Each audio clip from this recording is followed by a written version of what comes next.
Good afternoon, fifth grade. Today's geography lesson deals with the DRC. If you have your geography books, you can open up to page 396.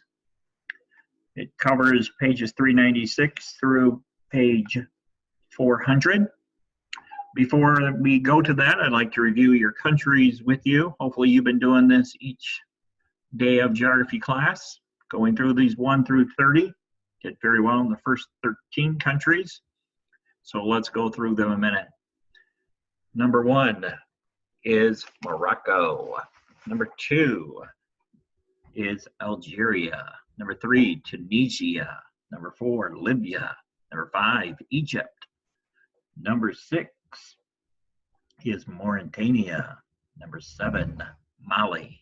Number 8, Burkina Faso. Number 9, Niger.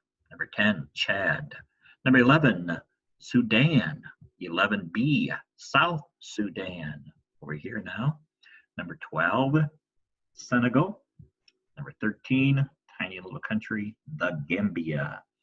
Number 14 is the country called Guinea-Bissau. Number 15, Guinea. 16, Sierra Leone. 17, Liberia. Number 18, Ivory Coast, which you watched a video on. Number 19, Ghana. Number 20 is the country called Togo. 21 is Benin. 22, which we discussed earlier this week, Nigeria, the country with the most people, and the second largest city of Lagos. Number 23, Cameroon. Number 24, Central African Republic, or as I call it, CAR.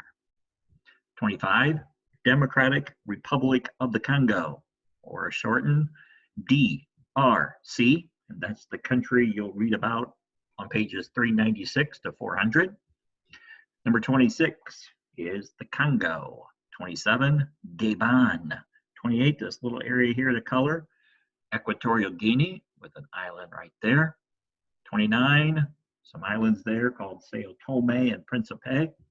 And number 30, if you get a hard time finding this one on the map, the label of it, Cape Verde. So those are your countries.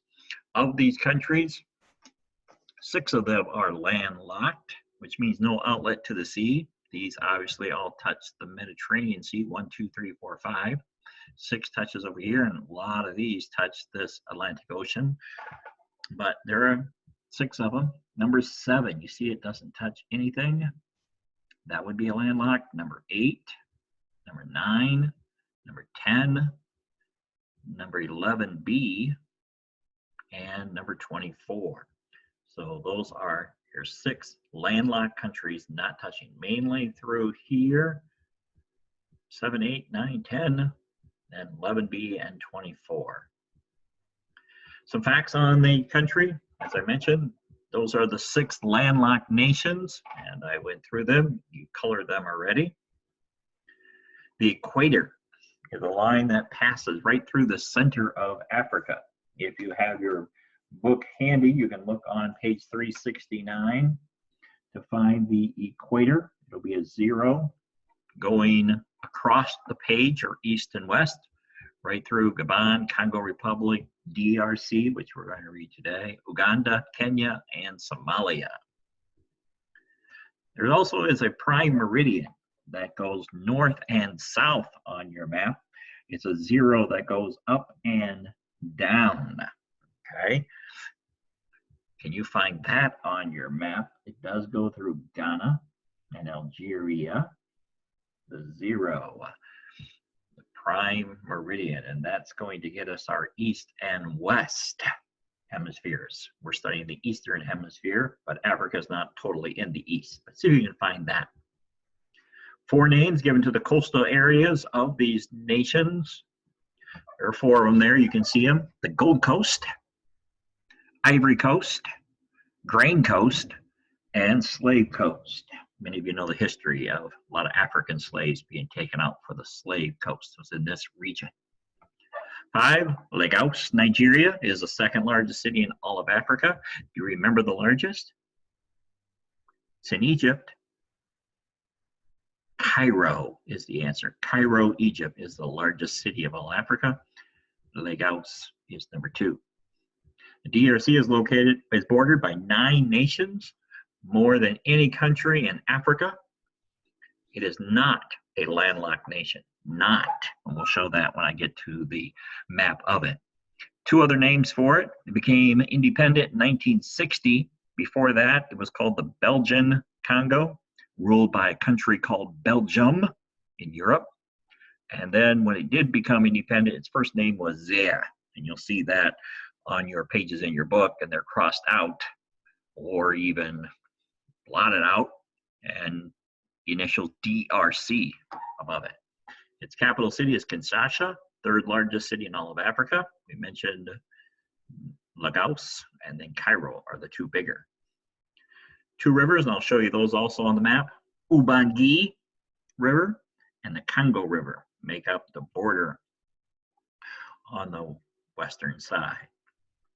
And one of the countries that has a particular kind of people that are very unique, and you'll see some of them on the videos, is the Pygmy people.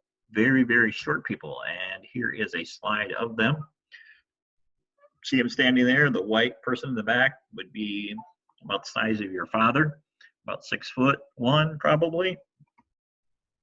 And these people right here are your pygmies. You can see on the screen, they live in the tropical jungles, shorter than 5 feet. Some of you are taller than 5 feet now. These are full-grown people. So very, very short. They're hunters, and they trade what they catch with neighboring farmers to get food to eat besides the meat of the animals they catch, and then any other items. They don't need the clothing and attire. They find that with the forest. And here's another picture of them in their homes, and I'll show you their homes a little bit. This is a little dead of banana wood or banana leaves. And you notice the stomachs, little sign of malnutrition. Here's their homes that they have.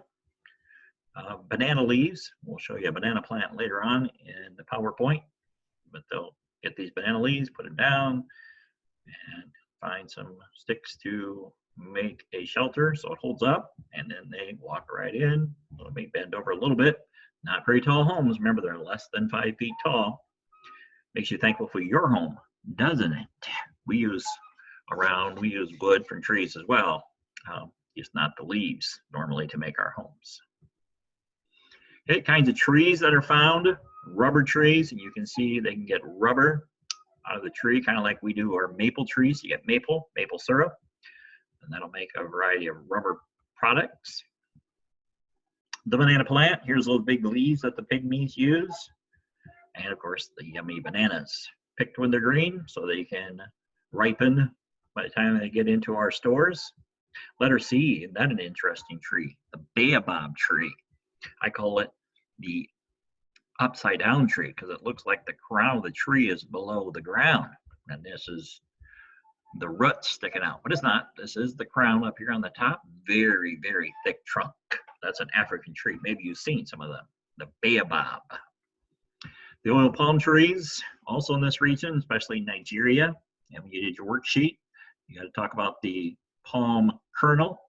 It's found right here, or you can see it in the actual palm tree, but a closer up view on the left side.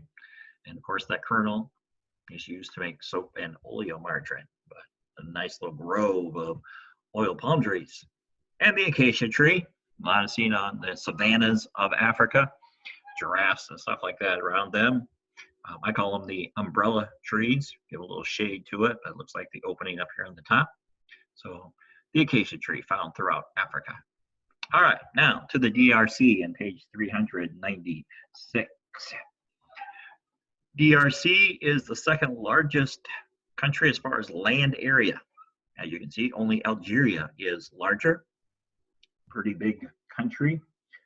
It's got a very, very narrow outlet, so it's not landlocked. Right over here by my pointer. And notice the interesting name of that city, Banana. So the port city Banana gives it an outlet to the sea. I mentioned before it has 9 countries. I will name them. The Congo borders it right there. We have Central African Republic, number 2. South Sudan, number 3. Uganda, 4, Rwanda 5, Burundi 6, Tanzania 7, Zambia 8, and the country of Angola 9. So 9 countries surrounding it, more than any other. A couple of rivers I mentioned before, Ubangi, right up here on the north and then along the west side, and then the mighty Congo River. Actually starts way over here by this city called Lubumbashi. And the river flows, this is up in the mountains, a mountainous region here, and it flows down the mountains across the basin through the tropical rainforest and then past its capital, Kinshasa. Here's Brazzaville. We'll talk about those two cities, Kinshasa and Brazzaville. They're very close. There's a water that separates them, and that'll come later in the video. And then out by Banana. So lots of different land areas, rivers found in this region. Became independent in 1960. They had a civil war almost immediately because there was a big disagreement between whether tribes were more important or was the nation of the DRC more important. So a big battle went on, a lot of people killed, more than 5 million, died from the fighting, but others died from diseases and from famine. So you're going to read a little bit about that history, what the Belgians used the people to do. Belgium was the country from Europe that had it before independence. They made them do certain things. They didn't want them to get control of the country, and how many different tribes they have in here now. So, and you'll read about how the land is divided into 3 regions. You see the mountains, that's one. There's tropical rainforest in the middle, and then there's a bowl-shaped area here where called a basin. So lots of different areas, a lot of minerals. Lubumbashi is one of them.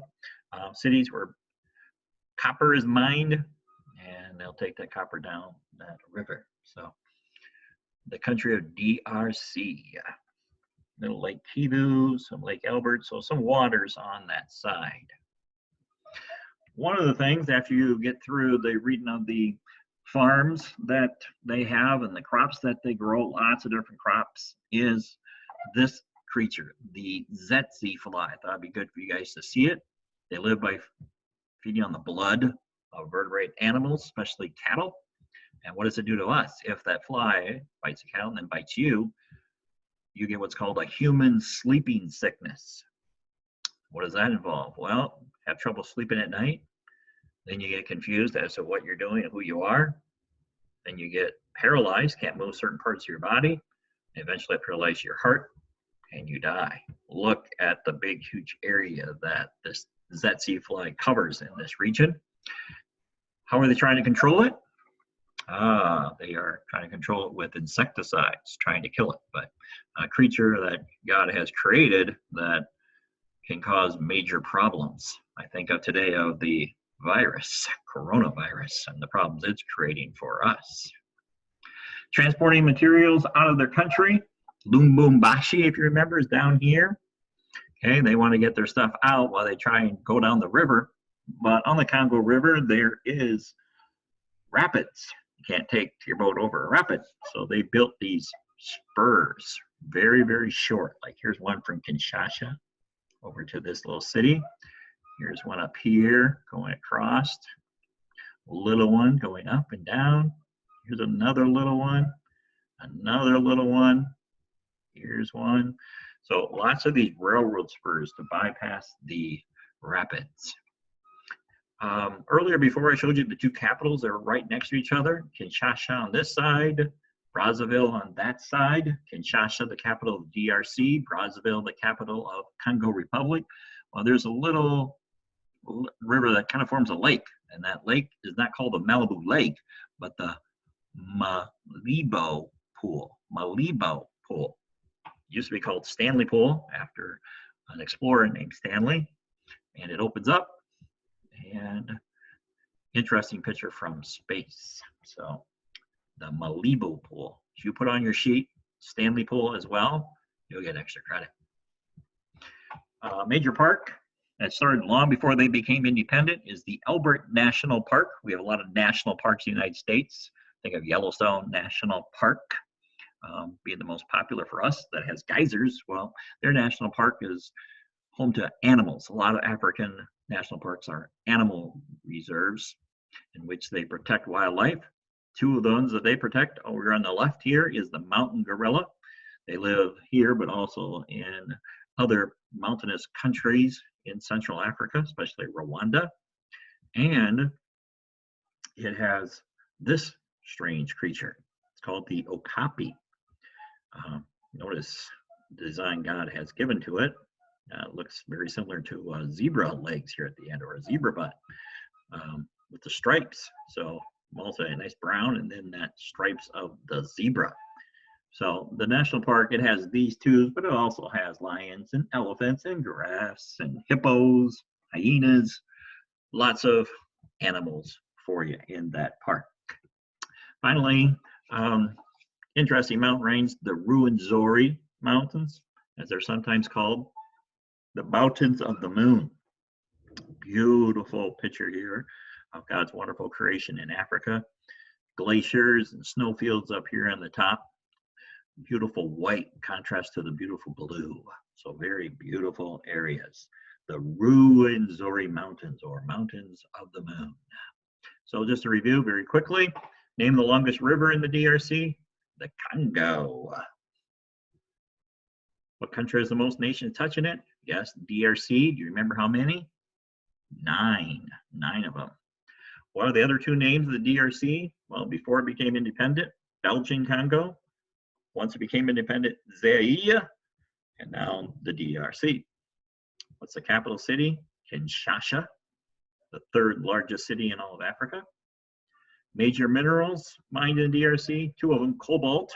That is used to in aerospace technology, plus it's very good at with high temperature resistance. So it's used in factories where the temperatures are quite high. And copper. You'll see that on the video. What insect has spread a deadly disease? You remember it? Tsetse. Causes sleeping sickness in humans. Rare animal, the okapi. Remember the stripes on its legs like a zebra? What mountain range is nicknamed the Mountains of the Moon? Ruwenzori. I love saying that. Ruwenzori Mountains. And finally, number 9, what's the name of very, very short people in the tropical jungles of the DRC? The pygmies. Less than 5 feet tall. So hopefully that will help you do your worksheet as you go through. And I hope you're having a great week. See you later.